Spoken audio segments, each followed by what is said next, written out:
Rotary's motto is service above self. So all of you that may be here for the first time, if you were to go to any Rotary Club, all of the words, service above self.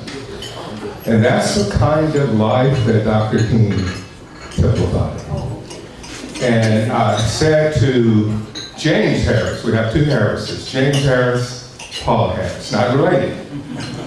And not related to Paul Harris, who that I know of. That we know of. But I said to James Harris that were it not for Dr. King, people of color wouldn't be in this room. So we have just so much to give thanks for. We have Judge Vanessa, Diane, Gilmore. Yay. U.S. District Judge, who will be our main speaker and moderator. And we have Paula McCann Harris with Schlumberger, and former president of the board of HISD. Some of you remember Paula there and her service. Paula did such a great job. Thank you so much, Paula, for what you did. We have James Harris, who is a director with HEB. HEB is one of the largest grocery chains in Texas, in fact, the largest in Texas, and was voted the most favorite store in 2019. And James' title is Director of Diversity, Inclusion, and Supplier Diversity. If I didn't say Paula's title is Director of Global Stewardship at Schlumberger. So it just gives me great pleasure to introduce these three friends. We're going to ask that you read the bios in order to give them optimum time to speak. We're going to ask the judge to come first, Judge Gilmore. You want to come? Yes, you'll come right ahead. James and Paula will come to the panel. You good? I got the lovely one. Good.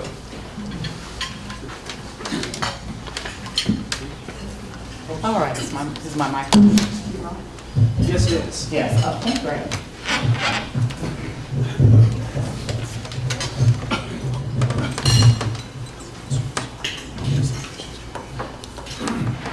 Good afternoon, everyone. Good afternoon. I'm Vanessa Gilmore. I was born on October 26, 1956. On May 17, 1957, Martin Luther King appeared at the prayer pilgrimage for freedom in front of the Lincoln Memorial in Washington, D.C. This demonstration was organized to mark the 3rd anniversary of the Supreme Court's ruling in Brown versus the Board of Education, to urge the government to implement the Supreme Court's decision. It was at that prayer pilgrimage demonstration that Dr. King delivered his famous "Give Us the Ballot" speech.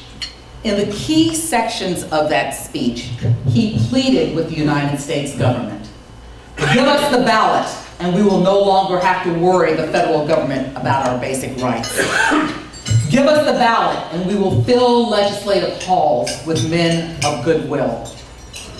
Give us the ballot, and we will place judges on the bench in the South who will do justly and love mercy. Give us the ballot, and we will quietly and non-violently, without rancor or bitterness, implement the Supreme Court's decision of May 17, 1954 in Brown versus the Board of Education. I want to believe that this plea by Martin Luther King was done for me and children like me and children who came after me, these folks over here born in 63 and 64, to ensure that we would have the right to vote, that we would have the right to the same basic rights as all Americans, that we would have the chance to grow up and elect judges who would be fair, and that we would have the right to a fair and equal public education. He also made this plea specifically for 2 young girls from Houston who you probably never heard of before. Dolores Ross, and Beneva Williams. In 1954, the Supreme Court issued its ruling in Brown versus Board of Education and declared segregation in public schools unconstitutional. But nothing changed for black school children in Houston. When the school year opened that fall in Houston, 7-year-old Dolores Ross had to walk outside of her Houston neighborhood and cross under a railroad overpass to attend all-black Crawford Elementary School. Late in the summer of 1956, just before I was born, local NAACP leader George Nelson began a door-to-door campaign to get black parents to register their children in white schools. After being turned down repeatedly, this short but impassioned barber made his pitch to Dolores Ross's parents, who agreed to register their daughter at Sherman Elementary School. The principal, Dolores recalled, said, "We don't take black children here." In another Northeast Houston neighborhood that summer, steelworker Marion Williams enlisted his 14-year-old daughter, Beneva, in the effort. He would try to enroll her at McReynolds Middle School. Neither girl was admitted to the schools that they tried to register to start school in the fall of 1956. In October of 1956, October 26, 1956, I was born. 2 months later, on December 26, 1956, a class action lawsuit was filed in federal court in Houston, Texas, in the federal district court where I work today, naming Dolores Ross and Beneva Williams as plaintiffs. What the plaintiffs sought was a preliminary injunction. They wanted a preliminary injunction that would prevent the Houston School District from denying them the right to attend school on the basis of their race. In that case, the district court made the following finding. He noted that this case followed the similar fact pattern of schools in the Houston district where students were denied the opportunity to attend on the basis of their race. He noted that they had made an effort and that their admittance was denied. And interestingly, what he also found was that HISD conceded that its present policy of segregation is a violation of the law, and that in excluding the minor plaintiffs, that they were violating the law and denying them equal protection. So in this instance, the judge's job was made easy for him. HISD just said, "My bad, sorry, you're right, we're not following the law." And so the judge ruled that HISD should move with all deliberate speed towards the maintenance and operation of the schools in a non-discriminatory manner. Well, let me tell you what all deliberate speed meant to HISD. This order was issued in 1957 by then Judge Ben Conley. What the Houston Independent School District decided to do was to issue a plan to desegregate its schools. And this was the plan that they came up with, that beginning in September of 1960. And their plan would it would culminate with the opening of the regular school term in 1972, some 18 years after Brown was decided. But this was the decision that they made in 1960, that it would take them another at least 12 years before they could figure it out. But they did make an effort to try to figure it out. They actually came up with a school desegregation plan. But as soon as the HISD plan was implemented, a splinter group calling themselves the Westheimer Independent School District formed a district to pull all of its students out of HISD. On April 30th, 1973, the court issued an injunction against the Westheimer Independent School District, enjoining them from creating a separate district for a period of 3 years. The Westheimer Independent School District stipulated and agreed, they were represented by Mr. William Harrison of Ross, Briggs and Harrison, and they stipulated and agreed that their efforts were interfering with the efforts of the Houston Independent School District to desegregate the schools of Houston. And so they agreed that they would remain in the case and that they would do nothing towards establishing the Westheimer Independent School District until the court had an opportunity to rule on it. And the school, and the court found that they should be enjoined because their formation would materially impede the efforts that were already being taken by the Houston Independent School District. By September of 1977, the Fifth Circuit Court of Appeals, which sits in New Orleans, completely frustrated by the delays issued by the court, made the following finding. It is hard for the parties to remember and impossible for others to comprehend how the procedural matrix behind this school desegregation appeal became so complex. A considerable part of our appellate effort has been expended in unwinding the tangled scheme so that the basic issues posed may be decided. This action was actually originally filed in the United States District Court for the Southern District of Texas, where I sit, against the Houston Independent School District in 1956. As a result of that suit, HISD had been operating under a series of desegregation orders and plans, the most recent of which at this time had been approved and modified and affirmed by this court in August of 1970. The court found that in late 1970 and early 1971, soon after most of the plan was implemented, a group of citizens living in the middle western portion of HISD began the organization of an independent school district designated the Westheimer Independent School District. The Westheimer Independent School District contained about 8,000 students with a racial makeup that was 88.9% white, 6.2% black, 4.9% Hispanic. The entire HISD at that time had a student body which was 44% white, 39% black, and 16% Hispanic. HISD added the Westheimer Independent School District to this suit, and the claims against them were joined by the NAACP and by the United States of America to enjoin the creation and the formation of the Westheimer Independent School District. The court issued findings in 1977 that the de-annexation would seriously and materially impede, hinder, and delay the desegregation process for HISD and would be financially unfair. And so they were finally completely enjoined from forming that school district. And with that, HISD then began by filing its preliminary plan for achieving unitary status. And that was in August of 1978. So now here, you know, keep up with the timeline here. We're from 54, we're in 78, and we still haven't gotten there yet, 1978. Now, although this occurred some 10 years after Martin Luther King died, it was his impassioned plea to the government and the support that he lent to this issue that set this plan in action. The final trial on this plan didn't begin until the fall of 1979, and a final desegregation order was issued by issued to HISD in 1980. The Court of Appeals affirmed the order of the District Court on October 29, 1980, and the District Court found in 1981 that a hearing would be held at the end of 3 years to determine whether HISD had fulfilled its directive from the court and if the case should be dismissed. Now, by this point in time, I have finished high school, college, let me see, what else?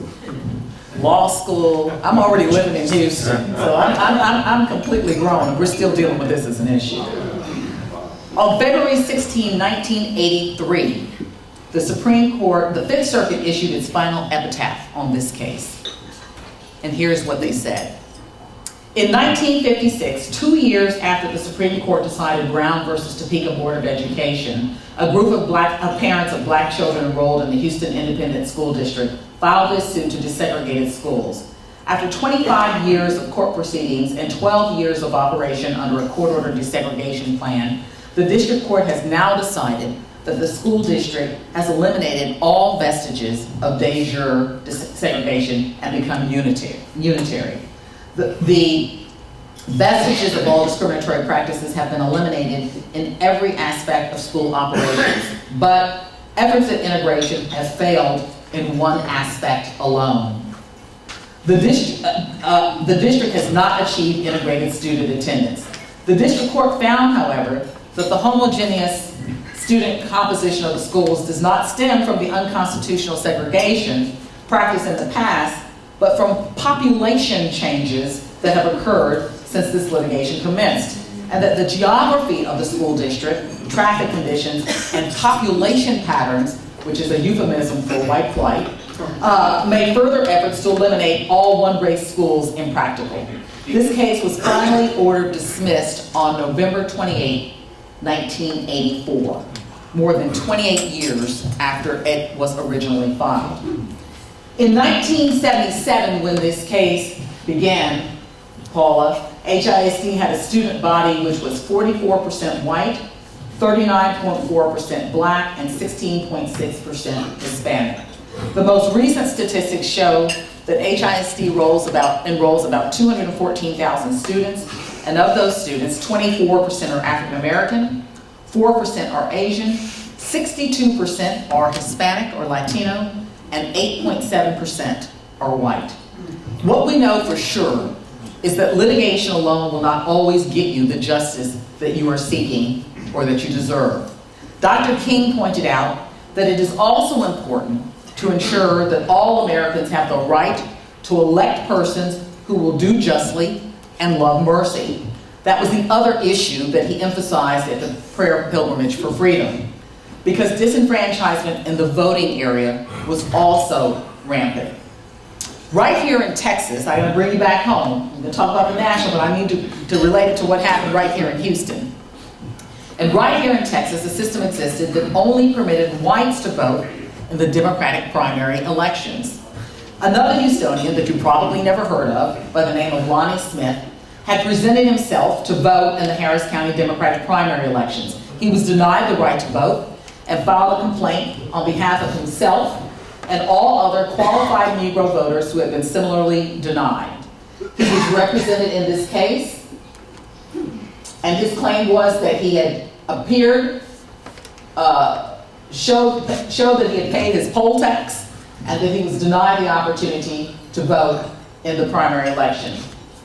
He was represented in this case by a local, some local attorneys, but also by Thurgood Marshall of the NAACP Legal Defense Fund in New York. The district court acknowledged in its findings that it made in this case that the plaintiff had been denied the right to vote in the precinct primary when he appeared to vote. But the court found that even though he had showed his poll tax receipt and requested and permitted permission to vote, that he was denied. And in this case, the parties stipulated to something interesting. And their stipulation was that in Harris County, if you won in the Democratic primary election, then it was a given that you were going to win in the general election. That's what it was like back in those times. You won the Democratic primary, you were going to win the general election. There was basically no contest. And the parties stipulated to that fact. And despite the fact that they made that stipulation, the court found, well, you know, you can't always tell. Some Republican might actually get a chance to come in and win, which was really not the way that it was going back in those days. But he said, because they could vote in the general election, that they were not being disenfranchised of their right to vote as a result of being denied the opportunity to vote in the whites-only Democratic primary election. The Fifth Circuit Court of Appeals got this case, and they upheld the findings of the district court. Thurgood Marshall was not deterred. He wrote this letter, and he was there then representing the NAACP Legal Defense Fund. He sent in his own personal check for $23.50 and appealed this case to the Supreme Court of the United States. The Supreme Court of the United States issued its mandate, its ruling, in 1944 in the now very famous case of Smith versus Albright. And the Supreme Court held in Smith versus Albright that it was unconstitutional for the state to delegate its authority over elections to parties in order to allow discrimination to be practiced. And this ruling affected not just what happened here in Houston, not just what happened here in Texas, but what happened in all states, many of whom at the time had whites-only primary in party elections in their states. This ruling was issued in 1944, And yet, in 1957, Martin Luther King was still standing on the steps of the Lincoln Memorial, begging for the right of the Negro to vote. This year, 2020, the Black History Month theme in February is going to be African Americans and the vote. And that is because the issues that King raised in 1957 about voter disenfranchisement are still prolific today. But instead of blatant whites-only primaries, the discrimination is more subtle. And after the 2010 election, state lawmakers nationwide started introducing hundreds of harsh measures making it harder to vote. The new laws range from strict photo ID requirements to early voting cutbacks to registration restrictions. Overall, 25 states have put in place new restrictions since then. 15 states have more restrictive voter ID laws in place, including 6 states with strict photo ID requirements. 12 have laws making it harder for citizens to register and stay registered. 10 made it more difficult to vote early or absentee, and 3 took action to make it harder to restore voting rights for people with past criminal convictions. In 2016, 14 states, including the state of Texas, had new voting restrictions in place for the first time ever in presidential elections. Moreover, unconstitutional gerrymandering, that is the drawing of districts to favor one political party over another, has been blamed for a decrease in competitive elections and a movement towards more extreme party positions. Ultimately, the right to vote will assure those things that King dreamed of for all of us. Legislative halls filled with men, and now women, of goodwill, and judges on the bench who will do justice and love mercy. Martin Luther King has been gone more than 50 years, but by remembering his legacy and what he stood for, we are given an opportunity every year to think about resetting our moral compass, to try to reach the lofty goals that he implored us to pursue, to refuse to support laws relating to the election process that would discriminate or disenfranchise poor and minority voters, to support public school education even when the children don't look like your children. Although I am a judge, I'll be the first to tell you that the law only takes us so far. And was a judge on the very court that I sit on in Houston who ruled that whites-only primaries were constitutional. It is ultimately up to us as human beings to do not only what is right under the law, but to strive, as Martin Luther King did, to be morally right as well. Martin Luther King reminded us that the arc of the moral universe is long, but it bends towards justice. Thank you.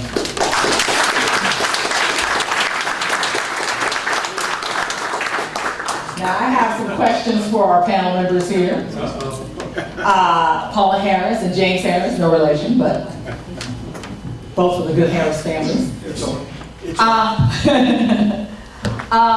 First of all, Paula, let me start with you. Where were you born?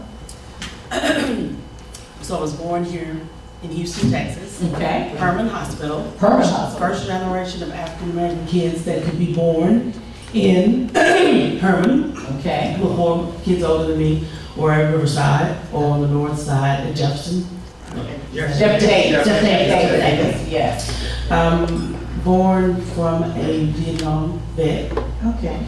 Moved into a community that was full of first-time homeowners, of veterans, GI Bill homeowners, named Sunnyside, Texas. All right. And so you grew up attending the public schools of the Houston Independent School District. I absolutely did. My parents still complain that I was the last, 64 was the last kid that had to pay HISD for kindergarten. Because kindergarten was not free until I was 6. Oh, I was okay. 5, you had to write a check to HISD to attend kindergarten. And we went to brand newly opened Law Elementary with many schools, very, very close proximity in Sunnyside. And Vanessa, by early 70s, I was one of the first children that participated in the M to M transfer.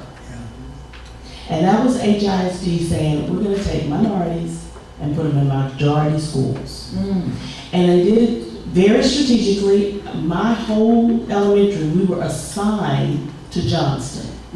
but only the straight A students. Oh, wow, wow. So this began a brain drain, right?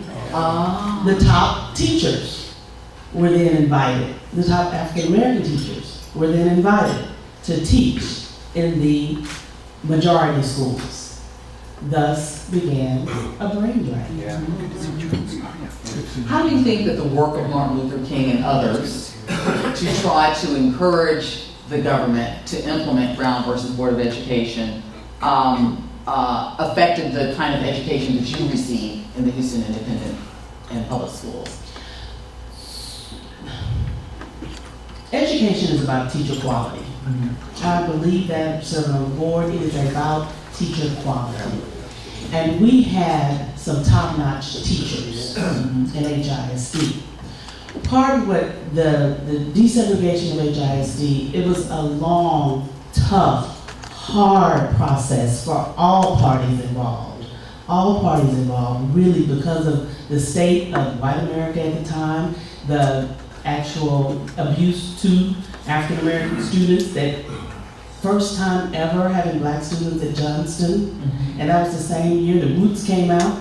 And I remember like it was yesterday, my English teacher saying, they need to take this off of TV. We don't need to be watching this because this is upsetting the students. And I'm thinking, well, I'm not a black kid in here, but it's not upsetting us. My family, we're enjoying seeing our history. Yeah. So it was a tough time. And I'm telling you, Vanessa, because not only the education, but now, what happened for me being at Johnston and having two very working class families, I can no longer play football, basketball, baseball, be on the cheer squad, because I have to get on that M bus in my land and head back to Sunnyside. Okay. Right when the bell rings. So although I do feel that it was so important, we had to desegregate schools. We definitely were getting secondhand books. We definitely weren't having the same buildings, the same care that the parts of the district were having. But it was a hard process for all of us, and it was an important time. And it was really, really, when you look back historically and see this, which that presentation was awesome. You have to do it in front of all the every principal, every leader in the district surrounding needs to see this because they don't know. And you called out the schools that are still there today. Yes, still here. But it was an important process. It was so, we were in the South, and having him come down, as Mr. Foster said, in the 50s to speak at UT, and here in Houston, it was dangerous. It was dangerous for Lonnie Smith. It was a dangerous time, but it was so critical and crucial that we got through that process. What you mentioned the brain drain. Let me just circle back to that for a minute. So what happened to the kids that were left behind? The kids who didn't do the M-to-M transfer. The What kids happened who to that now group of had students? teachers that were right out of school. The kids who, they're, you know, when social media helps you connect with people from your past, and you remember who went to Woodson and who did not, who went to Johnston. And it definitely, being in a situation can change your trajectory, for sure. And I'm gonna tell you what happened in a lot of cases with us that moved and with those that didn't when they saw the brain drain, the brain drain. My parents said, and this is a Houston police officer and a postal worker, we do not want you in an environment where you can't participate in school. So it's time to move to Missouri City. It's time to move to Cape. It's time to move eventually to Pearland. So we moved to the suburbs for the last part of high school because my education was not holistic. But everybody didn't have those opportunities. Everybody didn't have parents making those decisions. Right. Or able to make that kind of choice. Yes. Choice. And so it has been a fight. It has been a fight to make sure that those with the least of us, those among us that are not, that don't have these type of opportunities, are still deserve an education. And you still deserve an education whether you wanted your child to bus or not. Or not. You were elected to the school board in 2007, and you made a comment about my presentation. I thank you for that. But do you think that most people are aware of the history of the Westheimer Independent School District Splinter Group that tried to break away and split up the HISD? They are not. Okay. But all they have to look is a little bit north. And because I served with an older gentleman on the school board that was full of history, all you have to do is look to Dallas. And Highland Park was successful in starting theirs. They were part of DISD. Okay. And they wanted the higher socioeconomic area that we're not going to participate in this. I see. We're going to have our own school district. So Highland Park actually pulled Highland out. Park today is a separate school district than the DISD. And for that very reason. And for that very reason, it is Highland Park, right? Highland Park, yeah. It is Highland Park. And that was the same that the Lamar. Same thing that happened with the Westheimer Independent School District. James, let me start with you for a second. And ask you this question. You are working for one of the largest corporations in Texas, best grocery store in Texas, as we just heard a little while ago. Do you believe that the work of Dr. King to ensure fairness in the voting process and the election of more African American legislators had any impact on the willingness of corporations to have more diversity in their leadership ranks? I think that's true. I think some companies get to the table kicking and screaming. Some have a moral compass that gets them to the table much faster. I do believe however you get to the table is always good. Okay. I think it has a direct bearing because you look back to the leadership and what their model is and what they want to represent to their customer base. I think that any time you have a company who's far removed from how they make money, they tend to be a little less inclined to be more diverse and to acclimate to the environment by which they compete. Because we're in the retail business and because our organization was started by a woman in 1905, this is Florence Butt, $60 in prayer and a sick husband. So the religious base and the educational base in HEB still lives inside of HEB today. So those things become the underpinning things that we do. Charles Butt, who is the grandson, still believes that if you take care of your people, in fact, relevant to the note that came out from Dunhamley, the report that talked about the most affectionate retailer relevancy and value in the United States. Charles's main focus was take care of your people, and your people will take care of your customers and your business. They had a moral compass that really guided them. Some time ago. And so, if you will for a moment, I want to go back to, you didn't ask me where I was from, because where I'm from sets up where I am, Okay. right? And so I grew up in Mississippi, right? Right on the heels of desegregation, and in a family of educators, which kept me grounded. But I think what drove me out of, so I'm from Mississippi, right? And from is a good thing to be said, but what drove me from Mississippi is when I left college and I went to work in a manufacturing plant. The best gift that I received was the gift of rejection. And there was an opportunity for, we were looking for a supervisor, and there was only 2 people in the department that had actually set foot in an institution of higher learning. That's myself and another kid by the name, I won't name his name, this is being recorded. But what is important is that the supervisor came up and said, we're looking for 2 people to take on the supervisor role underneath me. And so no further conversation was had. 2 weeks later, I walk in on Monday morning. One gentleman had on the supervisory garb, if you would. And what can I say? I'm working, he's recently married. But it was a good fortune of a gentleman. I will say his name was Mr. Jansen. He was from Kansas City, Missouri. Really nice guy. He said, I want to talk to you after work. And I'll make this short. Right? He said, I want to talk to you after work because I'm sure you see that the selection was made. Fine, good. So he said, I want you to come in and have a seat, sit down. He said, the business thought it would be best for this gentleman to have a job over you. Please explain. He said, I knew you were qualified and you were able to do the job. 2 of you guys set foot into the college. You finished. He did. His girlfriend, now wife, got pregnant. He had to quit school to take care of her. I said, what gives? You were looking for someone who had a college degree. He said, because his father is a district court judge. And we thought that it would be best for him. The business thought it would be best for him and the business that he would get the job over you.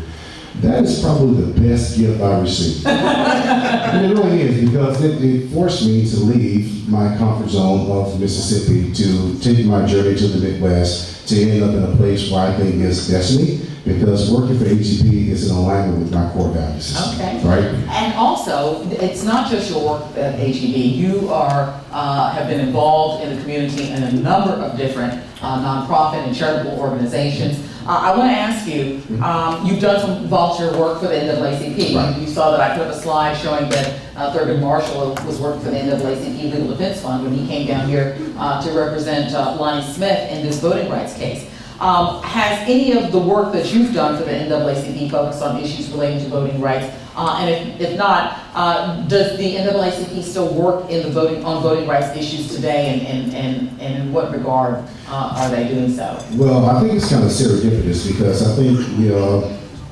Thurgood Marshall argued before the Supreme Court, right? And the gentleman who is the president of the NAACP, Gary Bledsoe, also argued before the Supreme Court to the reshaping districting of Texas that changes the gerrymandering case. Gerrymandering. And so actually Gary was at the tip of the spear with regards to that court case. And that was very recent. Very recent. Yes. And Gary was recently the chair or the dean, if you will, for TSU. He's an instructor now. So that's kind of serendipitous that two people, right, Thurgood Marshall, he's now working for a school named after him. So it still goes on today. Gerrymandering is still going on. Voter suppression is still going on. How you vote, the IDs about who votes, who gets first from the roll, what time the polls open and close, and you don't get the notification. So all that work still goes on, even down to intimidation, where some people may not have had their records expunged, or even don't know, and you have a police officer out front out of fear of intimidation, people just keep passing on. So I think those cases are still going on today. So and the NAACP seems like they're still on the forefront. There's always work to do. When it comes down to advocacy for what's right, it still goes on. But I'm struck by a statement here on your Distinguished Citizen Award Committee. And at the very bottom, near the bottom, it says, service above self. And it draws me back to a statement of quotes, because I use quotes in my signature at work, both personally and professional. It really reflects something that's recently happened to me as a constant reminder that keeps me moving forward. And there's a quote by Dr. Martin Luther King: an individual has not started living until he can rise above the narrow confines of his individualistic concerns to the broader concerns of all humanity. And that epitomizes your statement there so succinctly in those three words. So I think we are all our brother's keeper. I don't know what religious affiliation you belong to, but for me, we're all our brother's keeper. So in this journey called life, we have to be sure of two very simple things. One is the who, right? Who do you serve? And that's God for me. And then the next gets down to the why. Why are you doing it? It's to please Him. And I think if you use that as your underpinning, it guides your daily behavior and the things that you do and the why that you do. I think if you get your who and your why mixed up, if you do it to serve your party, if you do it to serve your friends, if you do it to serve some people that don't really care much about you in the first place, so you're not ever going to impress them, so you're chasing a moving target. So I think you have to get focused on your who and your why, and in most cases you'll land up in a good place. Okay. Paula, let me ask you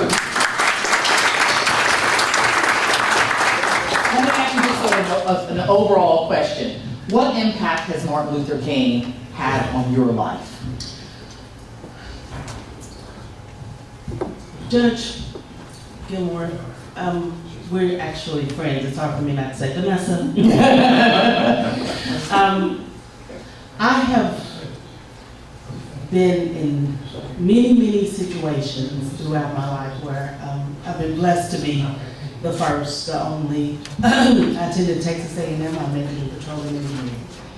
I've been in many places where people didn't feel like I should be, and because he was who he was, right, it helped me to always remember who I am and let me know that he, my grandmothers, people have sacrificed for me to be where I am.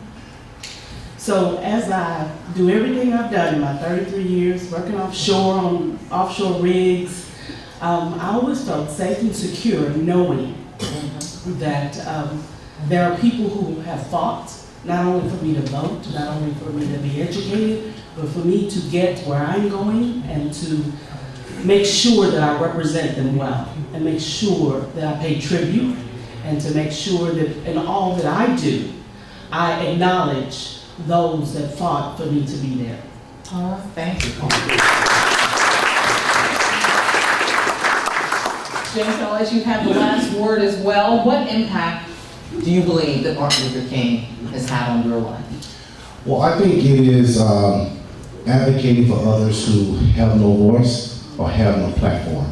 And to realize that the turns, the favor of others who took a chance on me when others would not, I don't take it for granted. I think I have a responsibility that if I've made it to a place, whatever that place may be, you have the responsibility to shine the light back on the path for someone else to make it forward. It doesn't matter to me who, if you can help anyone, race, creed, color, it doesn't matter. And it also brings me to yet another quote by Dr. King. It said, we may all come over on different ships, but we're in the same boat together. Right. So we rise and fall together. So I think the responsibility is that whatever you do in life, whatever vocation you have in life, if you think you are a person of influence, the way to test it is, can you have advocacy and can you advocate for others to move forward regardless of who they are? Because ultimately, it really doesn't matter, because again, we may have come over on different ships, but we're all in the same boat. Okay. And I think for me, that last quote that I gave is the one that gives me guidance in terms of my life, the things that I do on a personal level and the things that I do as a judge. And that is that the arc of the moral universe is long, but it bends towards justice. And I think that that is something that I am happy to be reminded of as I go about the work that I do in this community. Thank you all for having me. Find it, so let me start writing that book. And I published that book probably in the early 90s, Force the Truth and Guide for Professional Black Women. And it really was for first generational corporate people. My parents had gone to college, but I didn't know anyone who had navigated, and it's a different space. Being in a corporate situation and always being the only. My second book is My Love is Engineering, and I know without a shadow of a doubt that there are so many girls, children of color, children from lower socioeconomic environments that are more than well equipped to be engineers. They just have not been exposed, and they have not had any experiences or a mentor. So my second book was a children's book, once again a solution. And it's called When I Grow Up, I Want to Be an Engineer. And it is graphics. The graphic, it has a lot of children with disabilities and children, minority children and girls learning about engineering in the book. So it's been translated into, I think, 4 different languages. And through Schlumberger, we have given it out well over 200,000 copies.